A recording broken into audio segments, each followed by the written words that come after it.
Et flip, flop, flop, craquer, bzz, blanc et vroom, et tic. Salut à toi qui est de l'autre côté de l'écran, j'espère que tu es bien installé. Si tu as ouvert cette vidéo, c'est que tu as envie de vivre une nouvelle expérience avec moi. Aujourd'hui, on va s'intéresser au phénomène de cristallisation. Cristallisation, qu'est-ce que c'est? J'entends le mot cristal dedans. Tu as certainement déjà rencontré ce genre d'objet. Peut-être que tu en as même chez toi, que tu en as acheté ou qu'on t'en a offert. Eh bien, ce sont pour certaines des pierres, mais pour la majorité des cristaux. Et d'ailleurs, on va s'intéresser plus à celui-ci, qui est un cristal. Enfin, en tout cas, on voit qu'il a une forme particulière. Il s'est formé dans la nature, naturellement, sous cette forme-là. Eh bien, aujourd'hui, nous allons aussi nous intéresser aux cristaux qui existent autour de nous et qu'on ne sait pas que ce sont des cristaux.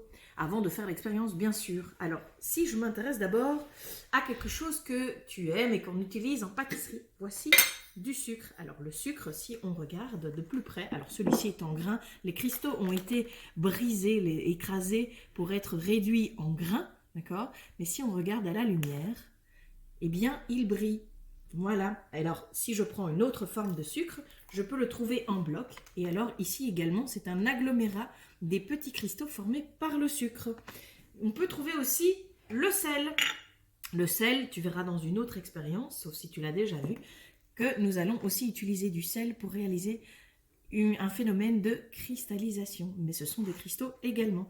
Et alors, une autre forme de cristaux que tu connais probablement, mais on n'est pas à la bonne saison pour, ce sont les flocons de neige. Si je regarde les flocons de neige, eh bien ici, il y a une image de flocons de neige. Alors, il y a plusieurs formes de cristallisation de l'eau, parce qu'il s'agit évidemment de l'eau.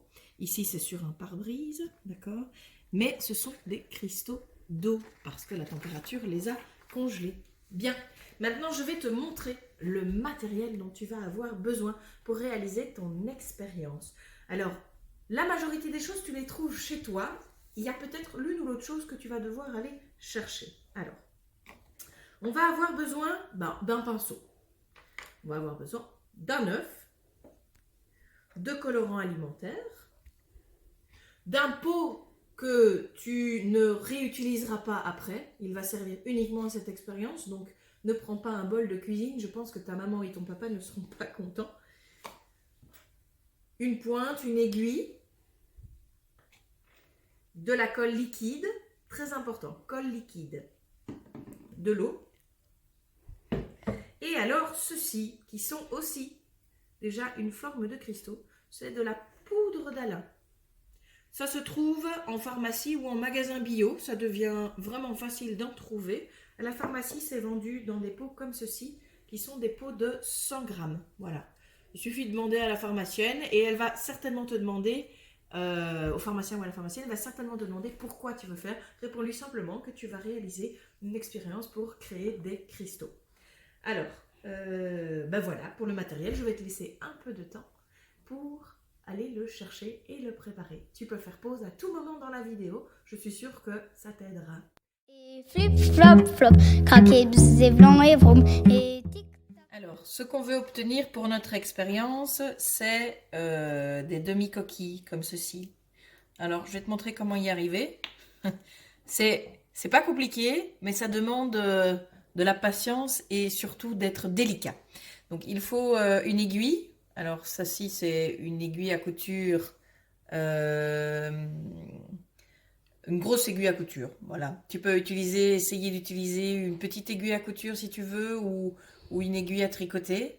Demande à ton papa et à ta maman de t'aider. Alors, je vais prendre mon œuf. Il y a le dessus de l'œuf et le dessous de l'œuf. Je vais faire un trou dans le dessus et un trou dans le dessous pour pouvoir après le vider. Ça va se vider en coulant. D'accord? Donc, pour faire le trou au-dessus, il faut un peu de force et de douceur à la fois. Donc, je tiens l'œuf ici fermement, mais sans le serrer trop. Et puis, je vais donner un coup d'aiguille, voilà, pour un peu faire une entaille. Moi, je vois, toi, t'es peut-être un peu loin. Ah, quoique, voilà, j'ai fait un petit point blanc, là, tu vois. J'ai cassé un petit peu de la coquille extérieure. Donc, maintenant, avec mon aiguille, je vais me mettre dans le trou blanc et je vais pousser, creuser, voilà, en tournant, de façon à percer la coquille. Voilà, alors l'idéal évidemment c'est d'arriver à faire un trou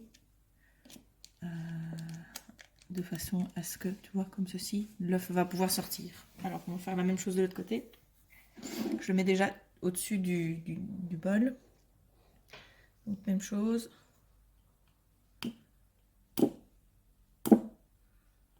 Voilà, ici. Voilà, hop.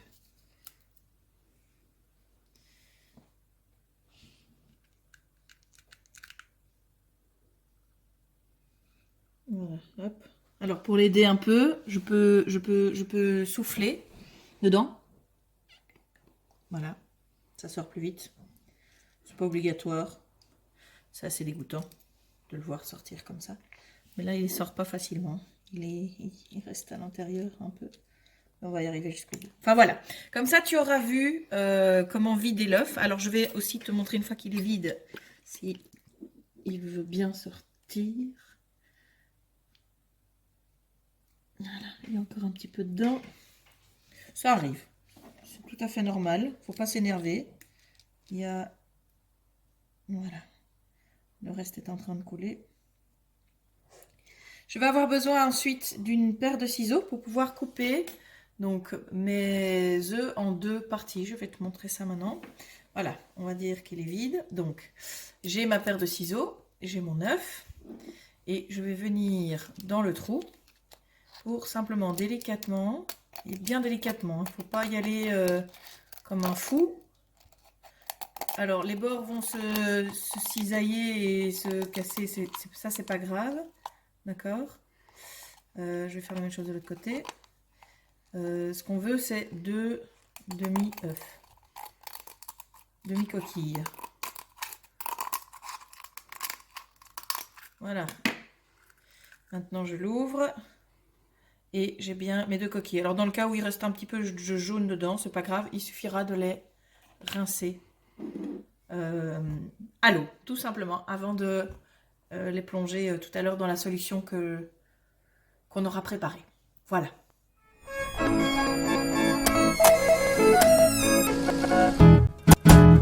Évidemment, l'expérience, je te conseille de la réaliser avec un adulte à côté de toi qui va t'aider. Alors, la prochaine étape après avoir préparé les œufs, les coquilles d'œufs, c'est de prendre l'œuf, on va l'encoller, d'accord?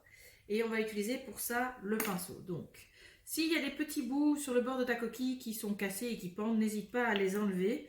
De toute façon, on n'en a pas besoin. Alors, je te montre. On va prendre la colle liquide et venir mettre une certaine quantité. N'hésite pas à en mettre une bonne dose. Et avec le pinceau, tu vas venir étaler la colle sur l'entièreté de la paroi.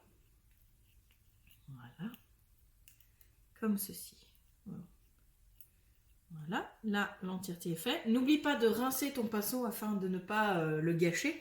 Hein. Donc on le met près de l'évier pour penser à le rincer. Ensuite on va prendre la poudre d'Alain et on va aller mettre la poudre d'Alain à l'intérieur de l'œuf.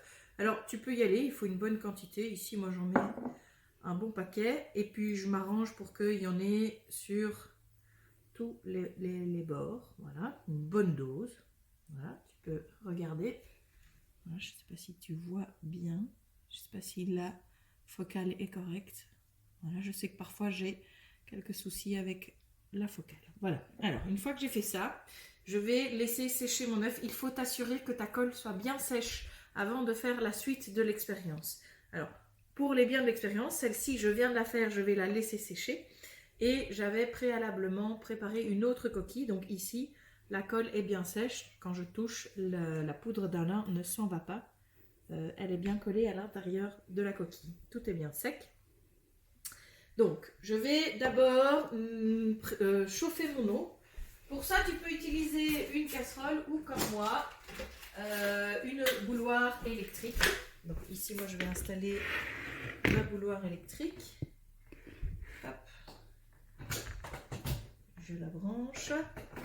Alors, on va chauffer l'eau. Pourquoi chauffons-nous l'eau de notre expérience? Eh bien, parce qu'on va devoir dissoudre la poudre d'Alain dans l'eau. Et cette poudre ne se dissout qu'avec une eau très chaude. Donc, une eau qui a bouilli, c'est une eau qui était à température d'ébullition 100 degrés.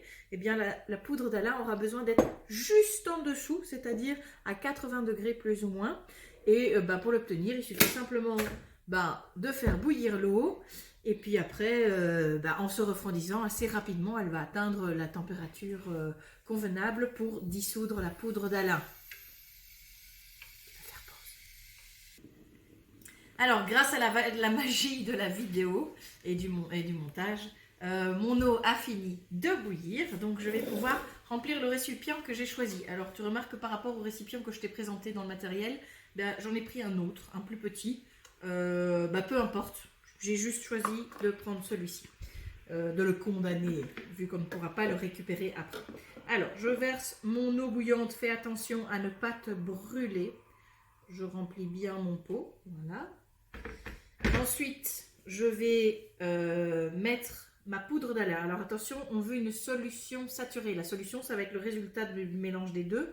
Et saturé, ça veut dire que j'ai mis beaucoup de poudre d'Alain dans la quantité d'eau prévue. Alors dans ce cas-ci, dans un petit pot de 100 grammes que tu auras eu à la pharmacie, ici pour l'expérience, j'ai utilisé la moitié des 100 grammes, donc 50 grammes que je vais mettre dans cette eau. Alors, je verse.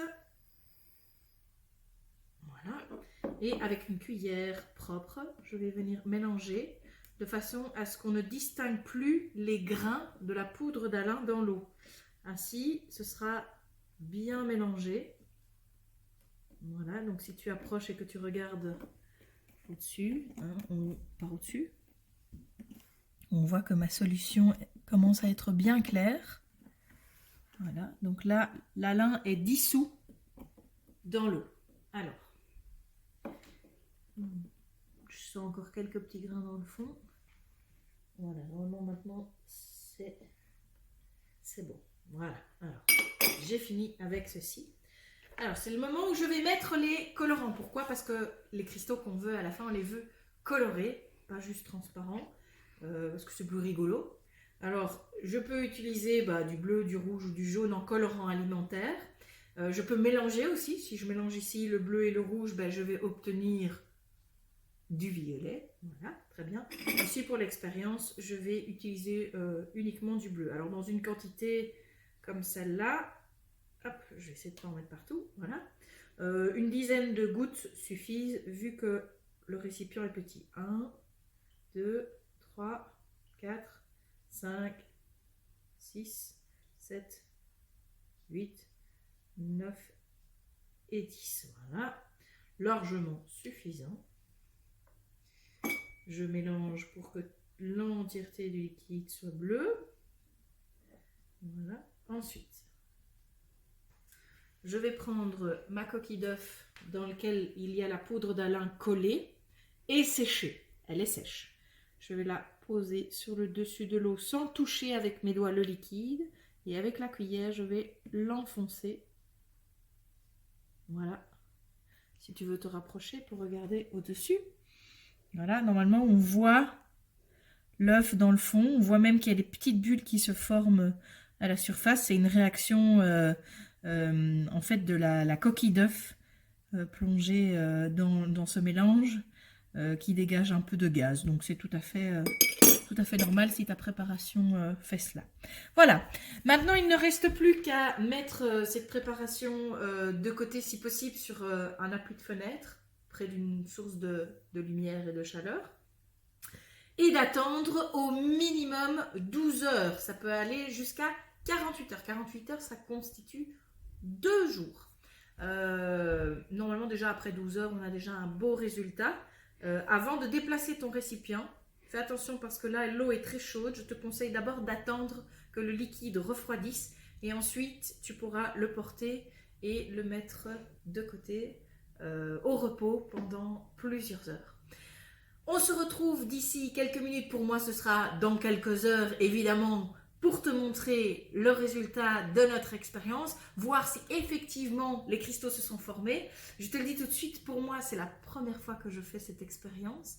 J'espère la réussir autant que toi, tu la réussiras. Alors, je te souhaite bon courage et on se retrouve dans peu de temps.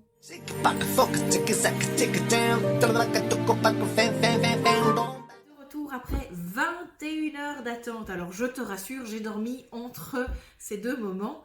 Comme ça, je ne voyais pas le temps passer. Il est maintenant temps d'aller découvrir ce que donne notre expérience avec notre coquille. Est-ce que les cristaux se sont formés à l'intérieur? Alors, ici, tu vois qu'il y a la solution bleue que nous avons fait ensemble hier. Et puis après, j'ai réalisé la solution rouge avec mon fils. Enfin, c'est plutôt mon fils qui a fait la solution rouge. Alors, on va sortir. Je découvre en même temps que toi le résultat. Alors, je retire bien tout le liquide. Tu vois que la coquille est devenue complètement bleue. Et nous allons voir si les cristaux se sont formés. Alors, je constate effectivement que les cristaux se sont formés. Si tu passes le doigt d'ailleurs à l'intérieur, c'est tout dur, c'est très joli. On dirait presque des petits saphirs clairs. C'est vraiment très très beau. Et puis si je regarde plus attentivement, tu pourras regarder toi dans le tien, tu verras qu'il y a comme des volumes, des faces avec des formes géométriques qui se sont formées. Les cristaux, voilà, fonctionnent comme ça. C'est très très très très très joli. Alors, je vais poser le bleu ici. Maintenant, je vais aller chercher le rouge. On va voir si on obtient le même résultat. Alors, hop. Ouh, je sens que ça accroche dans le fond avec ma cuillère. C'est pas l'œuf qui accroche, mais c'est ma cuillère. Voilà. Alors. Ah, ici également, je constate que des cristaux se sont formés. Je ne sais pas si tu vois, mais là dans le fond, pareil. Alors, il y en a un peu moins. Et tu constates aussi que dans les deux cas de coquille, il n'y a aucun cristaux qui a pris sur le bord. À mon avis, c'est lié au fait que je n'ai peut-être pas laissé la colle sécher assez longtemps ou que la colle n'était pas assez forte, probablement. Mais ça brille, c'est très joli. On dirait presque des pierres précieuses qu'on pourrait accrocher à des colliers. Voilà, c'était donc l'expérience sur les cristaux. Alors, ce qui est aussi intéressant, c'est de voir ce qui reste à l'intérieur des récipients une fois qu'on a enlevé le liquide. Alors, je vais prendre ma cruche. Voilà. Ouh, oui, c'est magnifique ce que je regarde, ce que je vois à l'intérieur. Alors, ne les jette pas, hein. Ça peut toujours faire des décos pour les fonds de bougeoir, mais regarde ceci. On voit que des cristaux se sont formés dans le fond. Voilà. Probablement avec l'alun qui s'est déposé dans le fond. Voilà, regarde comme c'est super beau, super joli. Tout plein de petits cristaux. Ne les jette pas. Prends un petit verre, un petit bougeoir transparent, un petit photophore. Mets-les dedans avec une petite bougie. Ça sera très très très joli. Voilà pour le rouge. Le bleu, à mon avis, c'est la même chose. Je vais aller carrément à la pêche. Je vois qu'il y a des morceaux qui se sont formés dans le fond. Et effectivement, je constate la même chose. Oh là là, regarde celui-ci. Il est même très très gros. Voilà.